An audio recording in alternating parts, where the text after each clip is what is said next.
black thing go from left to right, and I thought, I'm going to die out here. No one's ever going to know.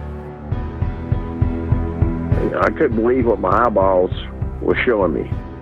I'll never forget how evil the eyes were. It was horrible. I mean, I've never seen nothing that evil. It ran towards me at a rate that I can't even explain. Turned and stared at me, and this look of, I just want to kill you. I want to say it was human, but it wasn't. He was yelling at me to grab a gun, grab a gun. I was like, for what? He said, just grab a gun. And there's footprints all the way to the door of my house. It had went inside my garage, all the way to the door. 911, what are you reporting? Jesus Christ, you better... Sir? See ya! Hello? Get somebody out here.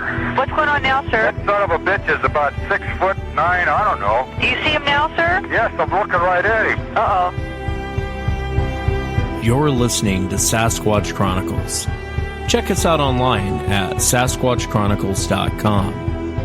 If you've had an encounter, email me. My email address is wes@sasquatchchronicles.com.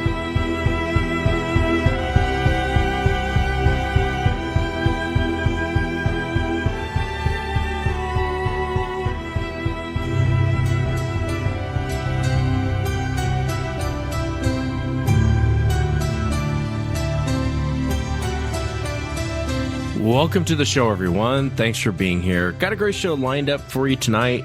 I have a couple witnesses coming up this evening. One of them is Alex, and she ran into the strangest creature.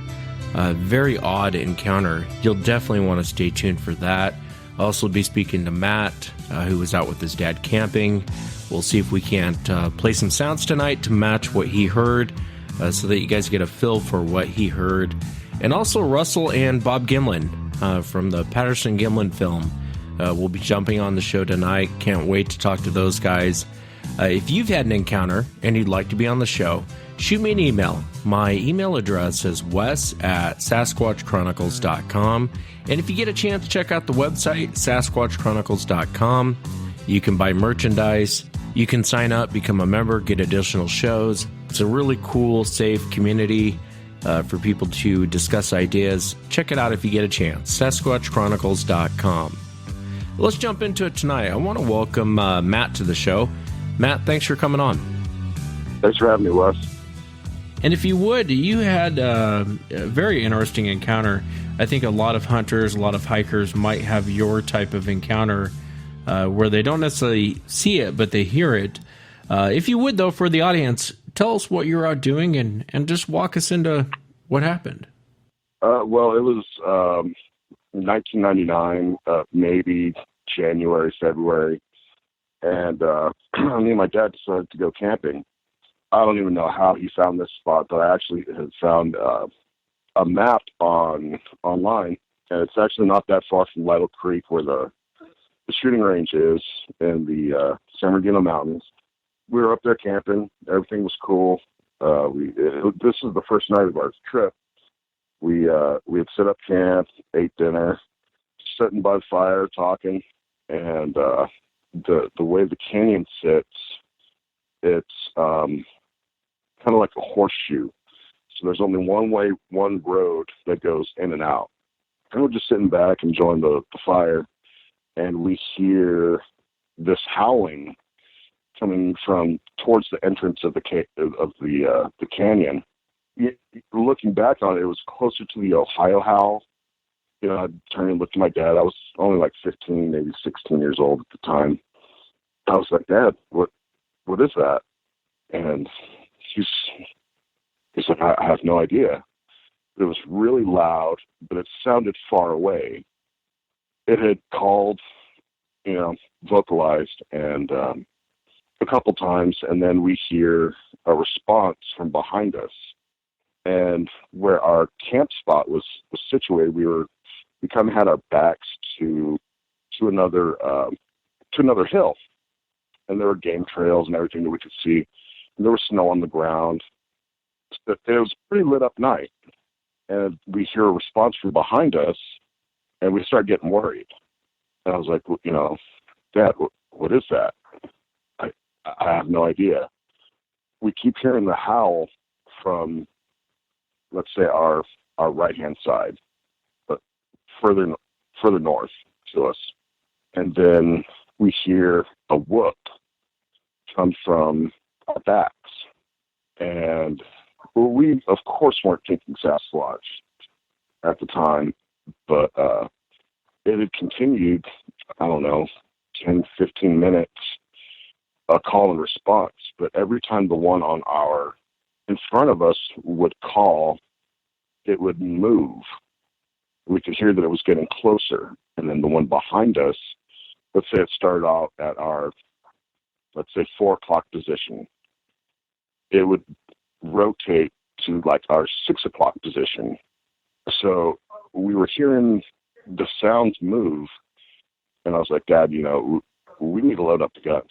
So we got up, pulled all the guns out of the car, loaded them up, and the call and response kept going for a few more minutes, and then it just stopped. So we turned in for the night, and me and my dad were in the tent. I was like, let's go out in the morning and see if we can find any tracks or anything. He was like, that's a good idea. So we got up the next morning, and we didn't know it, but it had snowed sometime during the night, and it wasn't a super heavy snow, but it was enough to cover our tracks in the camp. That was it. That was the whole. But it was weird because it definitely sounded like there was at least 2. Yeah, the one that was whooping, how close was it to your camp? I would say maybe 200 yards. I mean, there was the road kind of covered up some of our view because the road was kind of elevated. You had to pull down into it's called the Yellow Post site out here in California. And so it kind of blocked some of our view, but you could see the trees, and we couldn't see anything moving, but it was dead silent other than the howling and the whooping. Yeah, and that's interesting. And for the audience, here is the Ohio howl.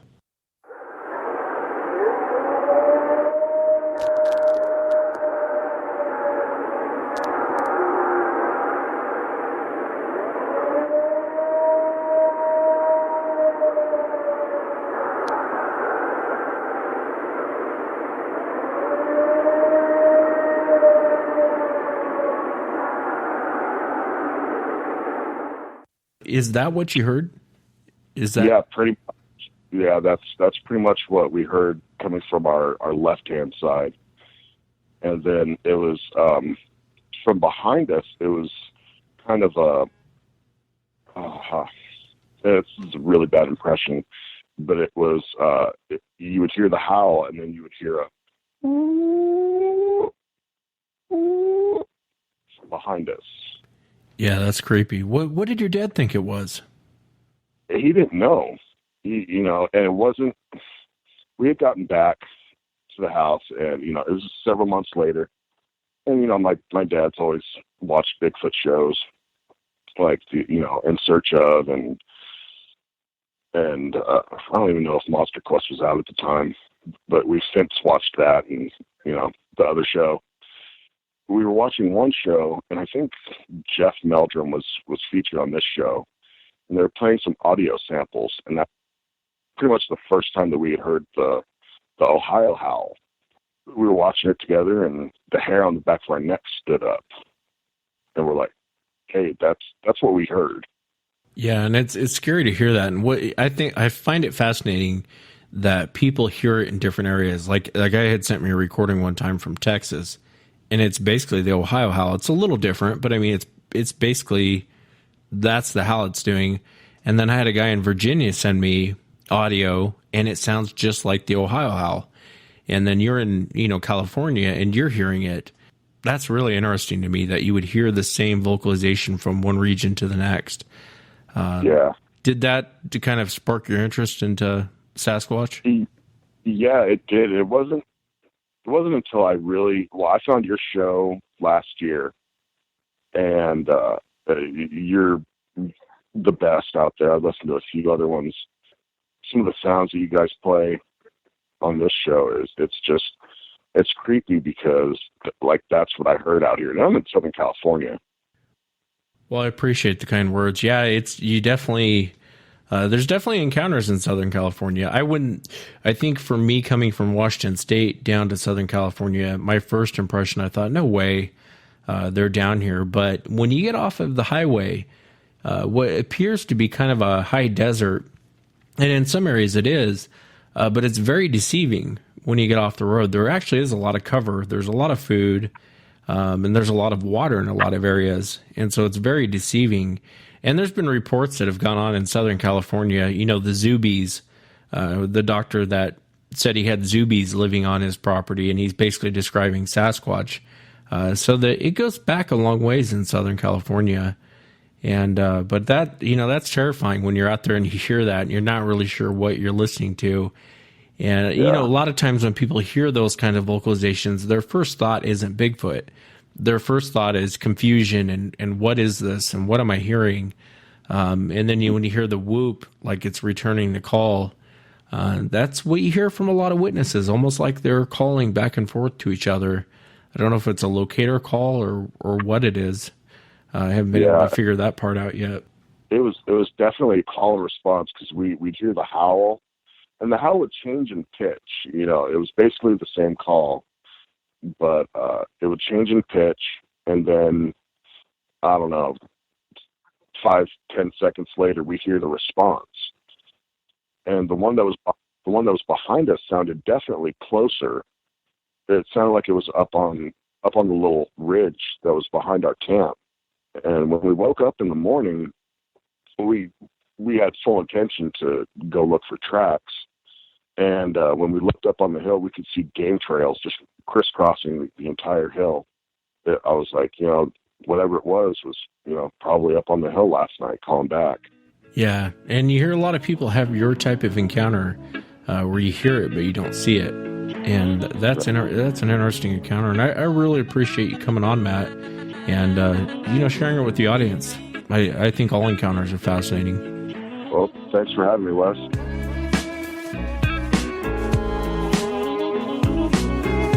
Well, next up, I want to welcome Russell and Bob Gimlin. How are you fellows down there in Southern California? Loving the sunshine. We're doing great. We're doing real good, Wes. Thank you. And lots of people here and a lot of people to meet and visit with and get pictures and sign autographs. Now you guys down there for a conference? Is that why you guys are down there? Actually, we are down here for a season finale, final episode of the series Finding Bigfoot, where their last show is being filmed on location here in Lytle Creek, California, and they have a great big crowd here with vendors and entertainers and everything else. And actually, yesterday, tell them what they did to you, Bob. Yesterday. Well, yesterday, Wes, they called us and we went down to an area. There wasn't nothing like the people here today, but there was a lot of people there. They had a ribbon across the road down there, and as we drove in, I looked up at the sign, and it says Gimlin Way. So this ribbon across the road, they had a ceremony there with a couple of women that honored me with the Bigfoot thing that's happened in 1967, plus that they wanted to honor me with a sign for a road called Gimlin Bigfoot Way, or Gimlin Way, not Gimlin Bigfoot Way, but Gimlin Way. So that was really an honor, and a cute little girl on each side, of course, handed me a pair of scissors. I clipped the ribbon, and that was the program down there. And then there was a lot of pictures taken there with the road sign of Gimlin Way, and so it was really quite an honor to have my name put on a road just outside of Lytle Creek. Yeah, that's pretty cool event. That's really cool. Yeah. Beautiful women, and they're naming roads after you. Can't go wrong there. Well, no. I just settled for the beautiful women. Yeah, no, I'm with you. But it was just a frosting on the cake to have a road named Gimlin Way, And so, therefore, I was walking high, and the hat didn't fit the rest of the day, of course. Bob finally got his way. Yeah. I finally got my way. That's After awesome. 49 years, Wes, I got my way. Yeah, that's awesome. That brings a smile to my face. That's awesome, Bob. I'll have to. I saw those pictures on Facebook, and I thought, wow, that's strange. They found a road named after Bob. And I saw you pointing at. I think Russell posted the pictures, and I'll throw it up on the Facebook if that's okay with you guys, or on my website if that's okay with you guys. But I saw it, and I was like, wow, that's really cool that they found a road named after Bob, but they actually named it after you. That's even cooler, you know? Yes, they did, Wes, and it's there to stay, I guess, unless somebody comes by and pulls it down. You know, I don't know why they would, because it's a road right out at the edge of the city. I think it's still part of the city. No, I think it points towards the exit, Bob. It's your way out of town. By golly, I didn't notice that. Anyway, well, Wes, you know how things happen. Yeah, you don't pull down a old cowboy sign without him throwing you a beating. So I don't think anyone will touch it. But that's a huge honor, and I'm glad they're doing that for you. And that's really cool to be down there for the last filming of Finding Bigfoot. And I can't wait to see you out there, Bob, at the International Bigfoot Conference. And I know for the audience listening, it's always a treat to meet Bob. He's just he's one of those guys. Same with Russell. These are the type of guys that where I don't think anyone could ever say anything bad about either one of these guys. They're just nice guys, humble guys, cool guys to talk to, whether it's Bigfoot or whatever, just cool guys to talk to. And I thank you both for coming on the show. Well, thank you, Wes. We appreciate that a lot. And I know, speaking of the International Bigfoot Conference, and for people out there, Google International Bigfoot Conference or just go to the International Bigfoot Conference.com and definitely get your tickets. As Russell and I discussed on the last show, I'll be out there. I know we're trying to work in some poker. And do you play poker, Bob? Well, awkwardly. I hear you. Well, maybe we can get Bob involved in some of it. But it's all for fun. Like we said, it's not a money game. It's more or less for fun, and we may have prizes, and it's something that Russell and I will talk more about. But Russell, if you would you mind giving the audience the dates again? September 1st, 2nd, and 3rd in Kennewick, Washington at the Three Rivers Convention Center is the International Bigfoot Conference that will take place over Labor Day weekend. It's Bob Gimlin is not there presenting himself as a speaker. He is presenting himself there as a special guest because we're honoring the 50-year anniversary of the Patterson-Gimlin film. And there'll be a lot of speakers that will actually discuss that. So it's going to be a real big treat to have Bob there. All the information as far as speakers, prizes, vendor tables, tickets, T-shirts, and hoodies that are actually, you can order some of your stuff online right now, but they're only to be picked up at the conference. By the time you pay for a T-shirt and mail it, it's just counterproductive to do it that way. But since I'm making the T-shirts for the conference, we don't want to over or under buy T-shirts for the conference. So it'll be Bob as a guest, Dr. Jeff Meldrum, Cliff Barrickman from Finding Bigfoot, Adam Davis, Derek Randalls. There's a really great lineup that's going to be there over the Labor Day weekend. Yeah, and I'm excited to go. And for the audience, go to the internationalbigfootconference.com and definitely order your tickets before they're gone. Last year was a blast, and I know there was a ton of people last year, and I would anticipate probably double the amount of people will be this year. So definitely get your tickets. Go to the internationalbigfootconference.com. Click on the tickets, and it's a beautiful venue. The hotel is beautiful. I mean, it's just, I can't say enough about that conference and just the setting. It's a great place. And Russell, I wanted to ask you, for the audience so they can get to know you, what was it that got you interested into Bigfoot?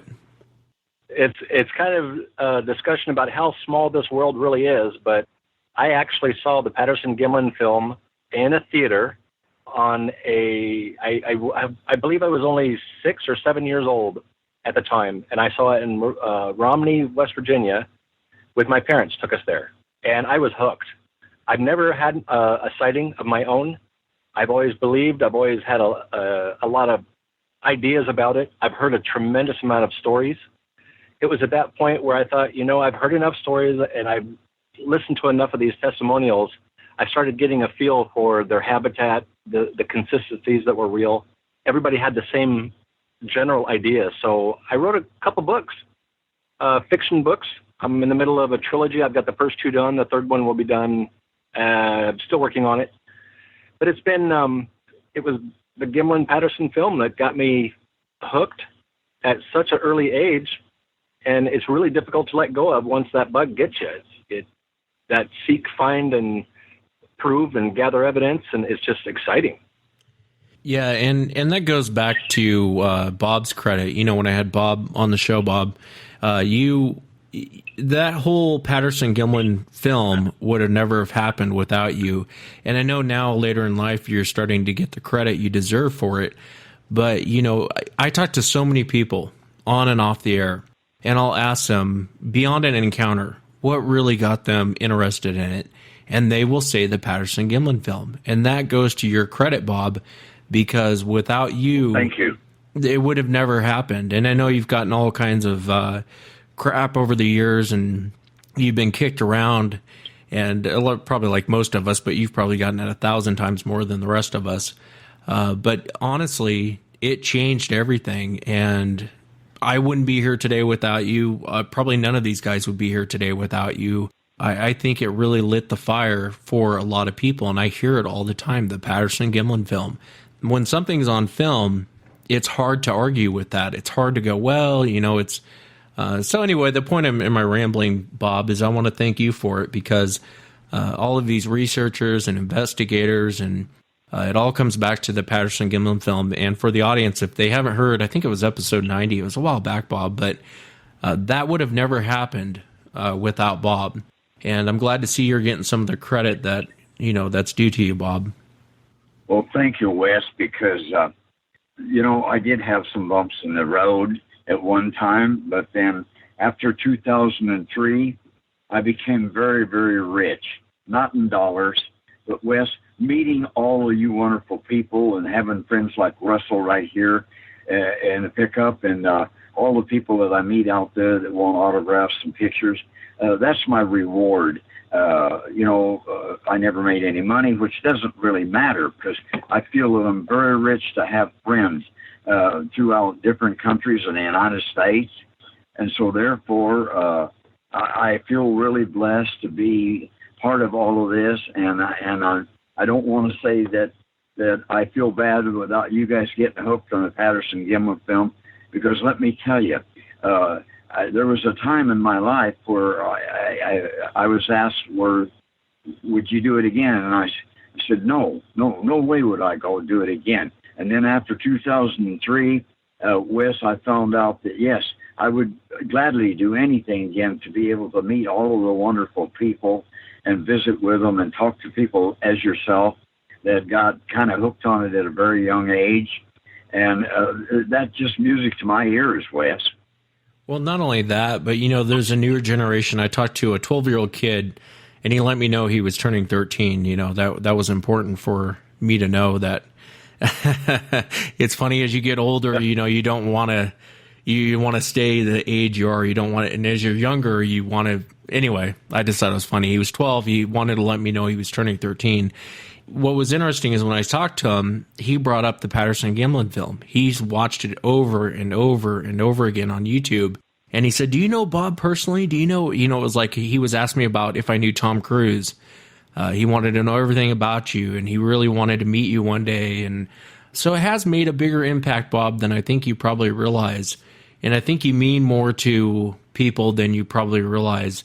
I know you go to these conferences, and I've seen it. I've seen it on several occasions where you can't even take a step. You're just crowded with people. But I hope you take all that to heart, because you do mean a lot to a lot of people. And the impact you've made on this whole subject that all of us are just enthralled in, you've made the biggest impact. And so I think I just want you to know that. I know you hear it all the time from everyone, but I think you mean more than I think you realize. And I'm excited to see you up at the International Bigfoot Conference. I know you and I have met on different conferences and Beachfoot, and downtown Portland. Yes. But I get excited just like everyone else to see you. And I just can't wait to see you at the International Bigfoot Conference. And again, for the audience out there, go to the International Bigfoot Conference and get your tickets now. It's coming up. I know September seems far away, but it's coming up quickly. And definitely get your tickets. I'll be out there. Not that means anything to anyone. But I'll be out there. Bob will be out there. Russell, and it's a great... Russell does a great job putting it on. I was very impressed last year, and I can't wait to see what he does this year. So, internationalbigfootconference.com. And, fellas, I appreciate you guys coming on, taking the time to come on. Well, thank you a lot, Wes, because it's an honor to be speaking to you through the radio system and whatever other it is. You know, Wes, this is... I'm just honored, and I'm always honored to meet everybody that's interested in the subject and that is interested, that was able to, even at a young age, like Russell said, at a young age, and it made a difference in their life. You know something? Those same people make a difference in my life, and the difference is very, very good. So, and having you as a friend also makes a big difference. So, Wes, I'll see you over there on Saturday on Labor Day weekend. And I won't speak because Russell's got some really good speakers there. And he mentioned them. They're above and beyond those guys that he has there. And so it's my honor just to be able to be there and meet the people that come to that. And I'll get to visit with you, Wes, and some other great people that I've met in the past, you know, and then the ones that I'm going to meet there that I haven't met in the past, you see. Yeah, absolutely. We're seeing that a lot here. We're seeing that a lot here at this event here at the Finding Bigfoot. I'm kind of hanging out with Bob to make sure he doesn't get mauled, but it seems like you're right. We can't take but a couple steps, and somebody's wanting to get a picture or something signed and to spend a little time with Bob, and it's just amazing to see the age groups too, from just all age brackets are interested, even the youngest ones to, you know, a more mature age. We're all kind of following that path. I do look forward to seeing you at the conference, Wes. I do look forward to, and I'm throwing this out there right now. I know we're going to have a few tables of poker going on, but if I end up getting to sit at that final poker table with you across the table from you, you better get ready to pay up. Hey, Wes, I got a question. Yes, sir. I hate to bring this up on the air, but do I need to put my 44 on the table when I play poker with you guys? You might. It depends on how much we're drinking. Okay. Well, Wes, I'll look and see if there's a bottle of Pendleton underneath the table there, and anybody's swigging on it and tell me it's tea. I'll play careful with that guy, okay?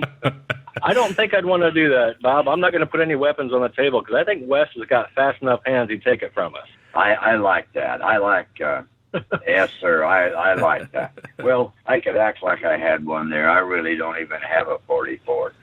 Yeah. But, no, it'll be a lot of fun. You know, I can't wait. I really can't wait for it.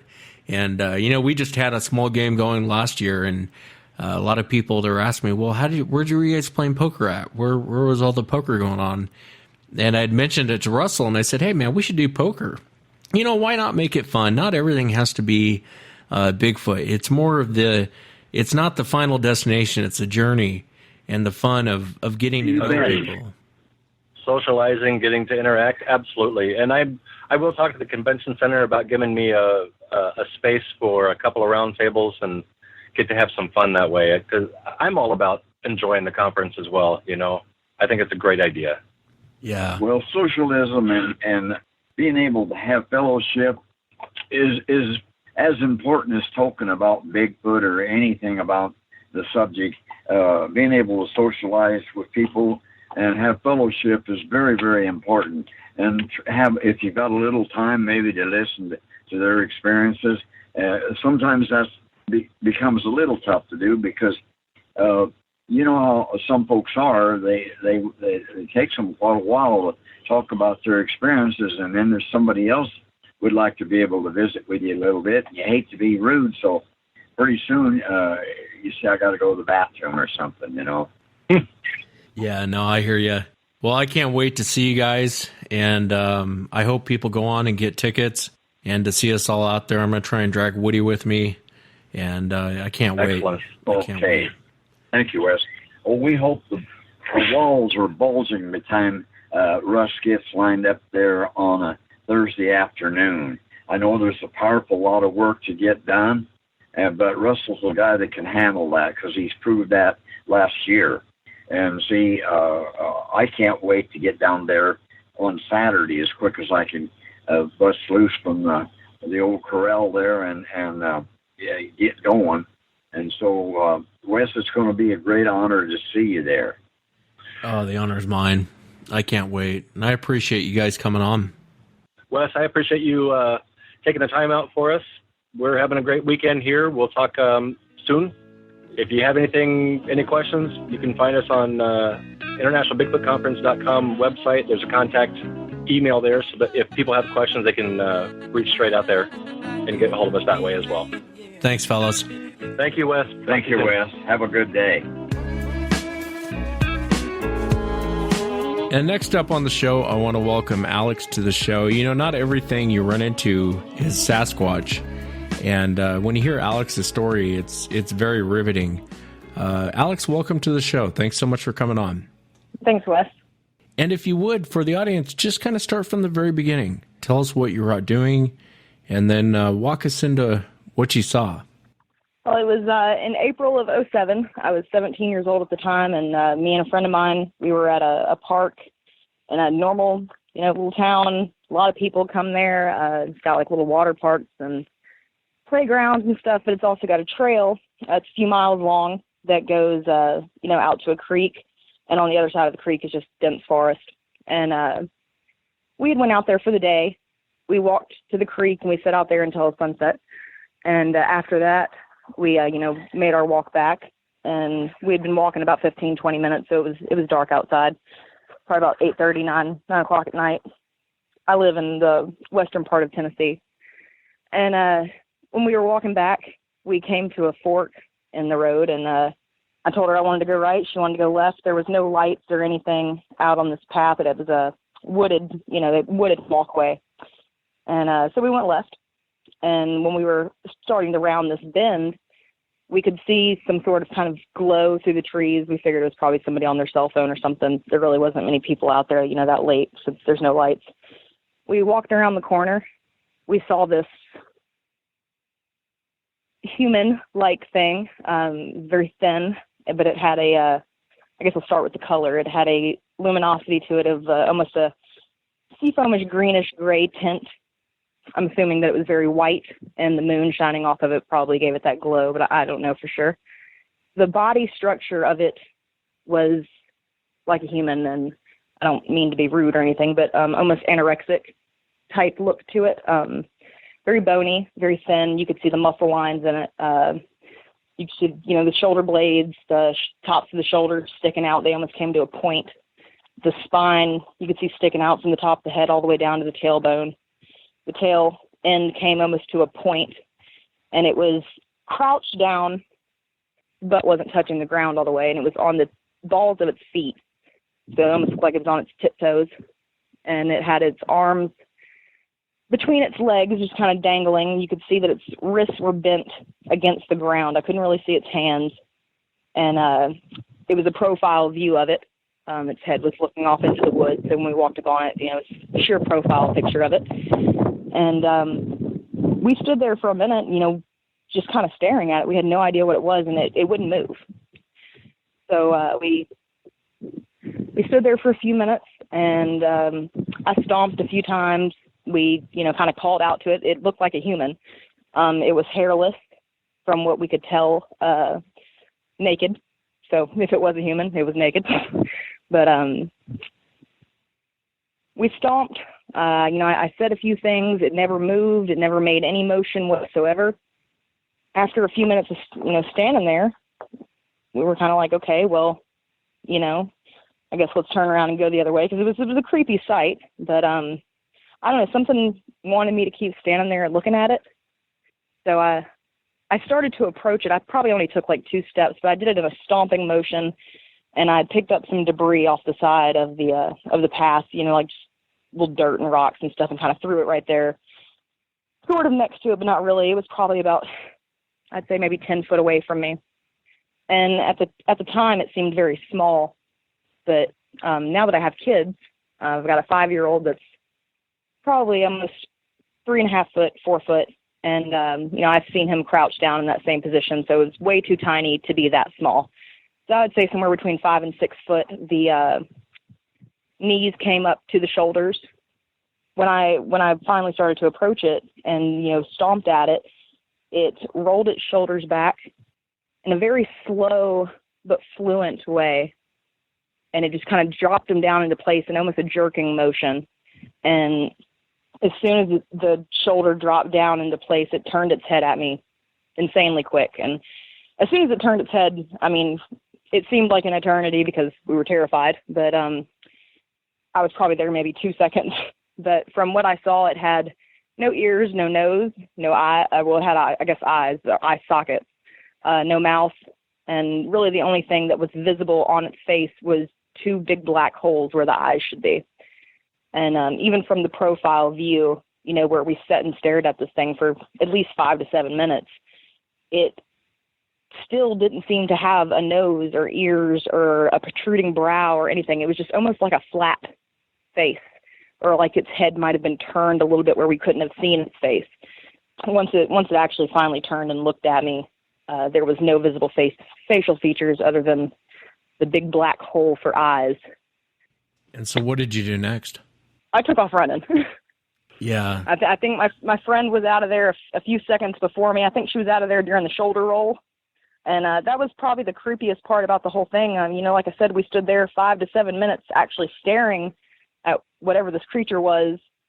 And, it obviously was not intimidated by us whatsoever. It just sat there and, it didn't move when I talked or when I stomped or when I did anything until I approached it. And we were already probably only 10 foot away from it. So, we were a pretty close distance, to be able to see this thing. She took off running as soon as it rolled its shoulders, and I took off running when it turned its head. I visibly remember it looking at me first. But the scariest thing I think about it was the movement, more than its actual body and everything. Because like I said, it looked like a human, exactly like a human from the side view, just starving. I guess this is the best way to put it. You could see the rib cage and everything, and it had no visible stomach. It was probably behind the legs, but it was just skin and bones basically. It almost looked like if it was to have taken off running, it possibly could have run on all fours. Just the way that the body was proportioned, I guess, is the best way to put it, because its legs and its arms were way longer than its torso, like abnormally long. Almost like a primate's arms are long like that. And you mentioned earlier when we were talking, it reminded you of was it Pink Floyd, The Wall? Yeah. In the beginning of Pink Floyd, The Wall, the movie, there's, if people have seen it, there's some creature with like gas mask faces during one of the songs. And despite the head, the body looks exactly the same. That's probably the best reference I could give to it. Or maybe if you thought of like a actual human-sized golem from Lord of the Rings, maybe. But, it was thin like that. But from Pink Floyd, The Wall is probably the best description I have of what its body looked like. And ironically, it's even in the same sort of crouching position if you were to look it up on Google. I need to check that out. I said that earlier to another researcher, and he said, oh, yeah, no, I know exactly what she means. And I haven't seen that, so I'm not sure.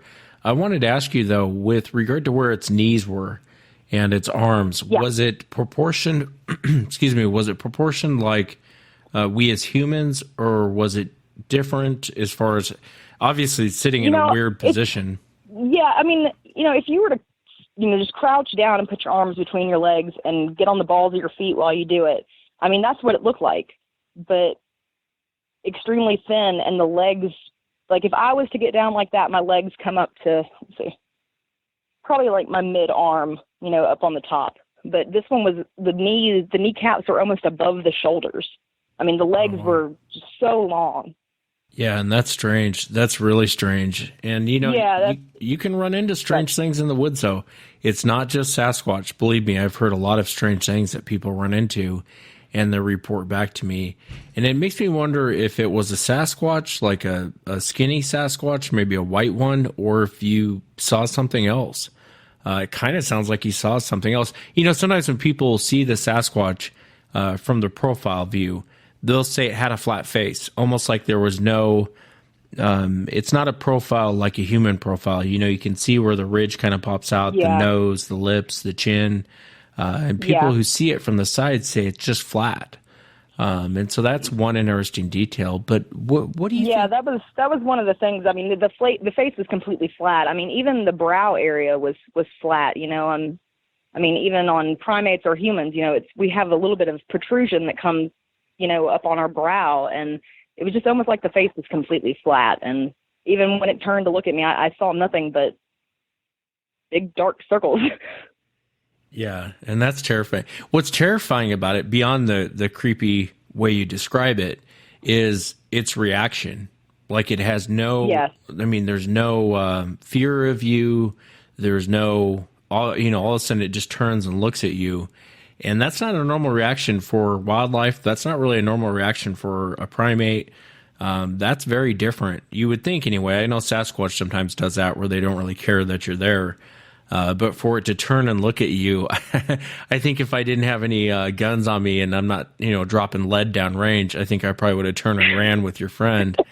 Yeah, no, I was out of there immediately when it turned and looked at me. Like I said, that was the creepiest part about the entire thing. You know, we sat there for so long staring at this thing, but when it moved, that was it. You know, it was the creepiest movement, and it's hard to describe the way the shoulders rolled back, you know, without, I guess, showing somebody. But, you know, it was like one shoulder went back and then the other shoulder went back, and the shoulder that was closest to me is the one that went back last, and it just dropped down into place. And as soon as, like, you could see the shoulder blades and, like, the actual shoulder bones just kind of drop down, like almost in a jerking motion.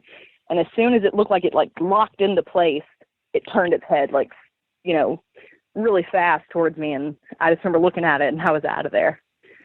Yeah, I don't blame you. Did you and your friend talk about it? And what did you guys say? If you did, what did you guys think you ran into? You know, when we took off running, and we ran for a minute. You know, we got back to the little fork area and we went to the right, and we ran for a while. And once I guess we thought we were safe, you know, a safe distance anyway, we stopped and we both kind of looked at each other and, you know, kind of like, you know, what did we just see? And I guess it looked almost like an alien, you know, or, you know, what you'd think of an alien-esque type thing to look like. You know, I guess maybe the way they portray it in movies and stuff like that. Not like big-headed alien, but it was humanoid, but it had, I guess the color probably takes me there more than anything, with that greenish tint coming off of it. But, you know, we talked about it that night, and she never talked to me again about that at all. And I actually tried to reach out to her before I had emailed you to, you know, just get verification on, you know, some of the things that I recalled and stuff. And, you know, it happened so quick. But she wouldn't respond to that either. So, I mean, it's been 10 years and it seems like she still doesn't want to talk about it. So, I mean, I don't blame her. The only person I ever told was, you know, my husband now. That was the night that it happened, as soon as I got home, because he was really the only person I thought that would believe me. Yeah, and it really is a terrifying encounter. I mean, I can just picture myself right there as you tell it.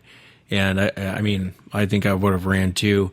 What do you think you ran into, Alex? I mean, what's your honest opinion? If let's say the term Bigfoot, Sasquatch, and all that aside, what do you? I mean, I honestly have no idea. You know, we always just, I guess, kind of laughed, you know, at least that day when we actually talked about it, and kind of joked it off as an alien, you know. But I believe in aliens. I believe in ghosts, paranormal things. I believe in Bigfoot. But I don't know what I saw. You know, it definitely looked like a human, you know, in every way, shape, and form, body wise. But it was just so creepy, and you know, the way that it moved was not human. Like, you know, it was. it was too jerky and just off. Something was just off about its movements more than anything that really made me steer away from, saying, hey, this is a human, or hey, this is an animal, Yeah, and I was thinking, if it's 5 feet crouched down, that's probably a pretty big, tall creature, when you think, if it stood up. Yeah, because we were, like I said, we were probably about 10 foot away from it. And at the time, it seemed like it was small to me, but, after having somebody that's, 3 and 4 foot running around me all the time that gets in those positions a lot, I realized that my children are really small compared to what I saw. And I've actually had my husband, who's 6'1", crouched down in that position, and that's about the size that it was with him crouched down. So, I mean, it could have very well been, between 5 foot to 6 foot tall, maybe taller, because, even with my husband crouched in that position, I mean, this thing still had probably at least 2 more foot of leg on it. And, my husband's tall, so it was definitely, while it had a human body, it was awkwardly proportioned, I guess is the best way to put it. I mean, it had insanely long legs, and it had these long arms, and you could tell, between the legs that I couldn't see its hands, but you could tell that its wrists were bent on the ground. So, I mean, its arms had to be long enough to actually fold sort of underneath it. That's an amazing encounter. I bet it changed your mind on going back down that trail for a walk, huh? I've actually never gone out there at all. I've thought about it a few times, but I've never had the nerve to do it. And a few of my family members kind of make fun of me. If I go out in the woods, I won't go left if we're on a path. Yeah. I guess it's just something that's kind of stuck with me. I mean, I highly doubt, my directional choice is going to make a difference, but it's always just kind of been in the back of my mind, and I don't know what it was. And I just know that it was there. And from the way it looked, and I mean, being so close to it, I would say that it was a flesh and blood creature, but I mean, I've had paranormal experiences in my life, so I'm not going to rule it out, but it looked flesh and blood to me. Yeah. No, and obviously, your friend freaking out, and running off. I mean, that the whole encounter story. Yeah, she just left me there. Well, usually that's the way it happens, Usually that's the way it happens. Yeah.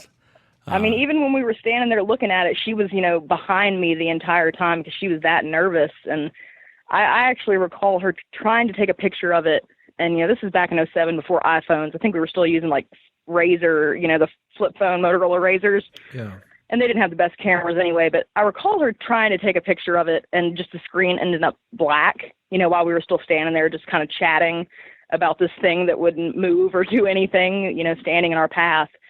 And, that was the other weird thing, it was sitting right in the middle of the path. When we walked around the corner, it just was sitting there. It wasn't doing anything. It wasn't, eating, or it didn't, just was sitting there, it didn't move. It didn't even really look like it was breathing, to be honest, now that I think about it, I mean, I could see it so vividly. I could see the bones. I could see the muscles like down the sides of the legs because it was so thin. And, I don't remember any sort of movement on this creature whatsoever. I mean, the whole time that we're talking, stomping, making all these noises to try to get it off of our path. Because I think when we first walked up on it, we tried to be like, okay, maybe this is an animal or something, and our eyes are just bad. But, the longer we sat there and looked at it, it wasn't an animal. It was definitely humanoid, with body shape and everything. So, but I'm not sure what it was, and I just know that it was scary, and the movements of it were so awkward. Like I said, it looked like it could have walked on all fours. That's the way the limbs were, almost like if it stood up, like I think it almost would have looked weird. Like I don't know if it could have walked the way that its legs and stuff and the body was proportioned. It just looked like it could have took off running like at us like a dog would have, just straight up on all fours, even though it was humanoid. Well, I'm glad you made it out of that encounter okay. And I appreciate you coming on the show and sharing it. It's I hear so much bigger, and I don't know if it was a Sasquatch or an alien or what you're into, but it's nice sometimes to get a different type of encounter. It's like I was telling your husband, and actually you and I talked about it too, Alex. The gentleman had on one time where he was talking about the thing with the tail and it was running around in the, and I was just fascinated by that. I mean, I was completely fascinated by that. Or I can think of like the Christmas show and the guy talking about the little green man, and I was just enthralled, and I couldn't get enough of his encounter story. And when you hear, it's like I always tell people, it's not just Sasquatch you can run into. There's a lot of different things you can run into in the woods, I've Sasquatch was the furthest from my mind at the time. Oh, I can imagine. My husband, he's an avid Bigfoot believer, and I am too. But at the time, that really was the furthest thing from my mind. And he even said, maybe it was an albino one, and its hair was so short that it looked like it was bald or naked, or I guess whatever you want to call it. And I still always just kind of shrugged it off, because that's not what I feel like it was. I don't know what it was, but I don't know. I don't think that was what it was.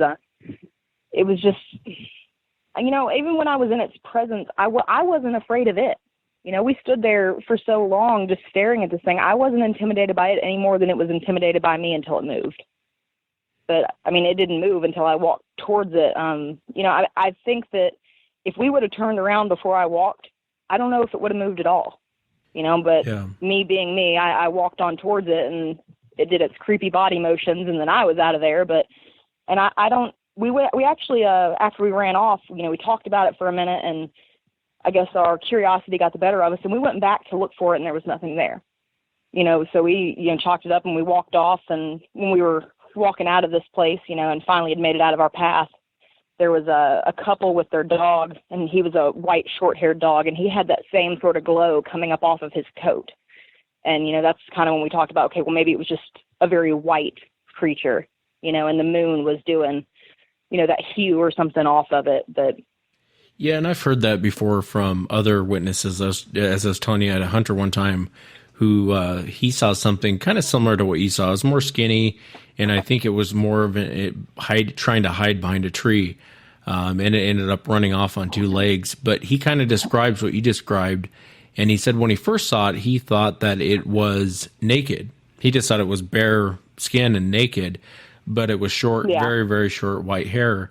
But that's not to say that's what you ran into. Usually if you go with your gut on what you think, usually you're right 99.9% of the time. And so if you don't think with being able to see its bone structure so well, I just don't think I would have been able to see its bones, like its spine and stuff like that, as well as I could if it, wouldn't have been just skin. Because it was just so gnarly and gangly looking. It was a sight for sure, and I bet something I'll never forget. So, well, I appreciate you again coming on the show and sharing it very much. No problem. It's nice to actually tell somebody. Like I said, I've only ever told my husband. I think I might have told my mom when I was younger, but it was a scary situation. I didn't even really want to talk about it, and when I was younger when it happened, or even over the past 10 years, people will bring up stories and stuff of whether they're ghost stories or whatever, of things that happened to them. I still don't really just like to talk about it, because it's I never know what kind of reaction I'm going to get from somebody. And I just know what I saw, and I know it was real. I know my mind wasn't playing tricks on me. We said if I would have just walked over there and thought I saw something and then it was gone, that would be different. But we sat there and almost taunted this thing for a few minutes, and kind of harassed it until I guess we made it actually do something. And I'm not sure. Yeah, well, I believe you, and I appreciate you sharing it with the audience. And like I said, absolutely. Usually when I do shows like this, there's always someone that usually come forward and go, I know exactly what she saw. I saw the exact same thing. I've had that happen so many times on the show, where you get these really strange encounters, and you think, well, I'm the only one that probably ever saw something like this, but you'd be surprised. A lot of times people will come forward. I've actually never really looked into it. I just always kind of chalked it up to what I saw was what I saw, and I never really delved into trying to find out what it was. And after we spoke earlier today, I sort of looked on Google a little bit, and I actually found somebody on Reddit that described the exact same thing that I saw. like pretty much to the T. And, under the comments, a few people said stuff about like skinwalkers and stuff. I don't really know anything about that, but a lot of people seem to think that was what this guy or girl saw that, had posted his or her encounter on Reddit. But that was the only person that I saw that like literally described the exact same thing that I saw, from it being naked to the length of the limbs. And I think he or she actually even said that it was crouched down when they first saw it. So it was almost kind of surreal to see that right after I talked to you. And I was like, well, I was like, maybe it was, something that I can't explain or that I don't know anything about. Yeah, no, I hear you. Well, I appreciate it again. Yeah, no problem, Wes. I appreciate it too. And that's it for tonight, everyone. Remember, if you've had an encounter, shoot me an email.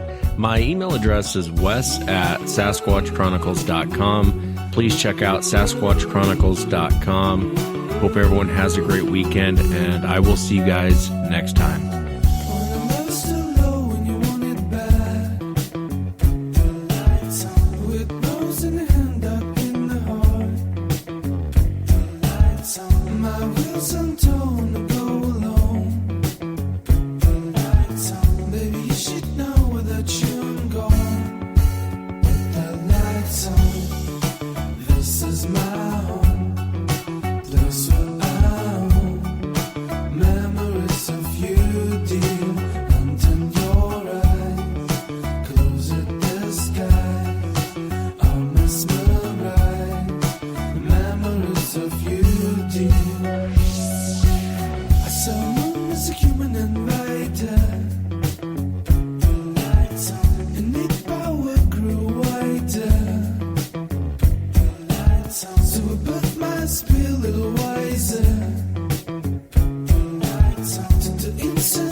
Smile.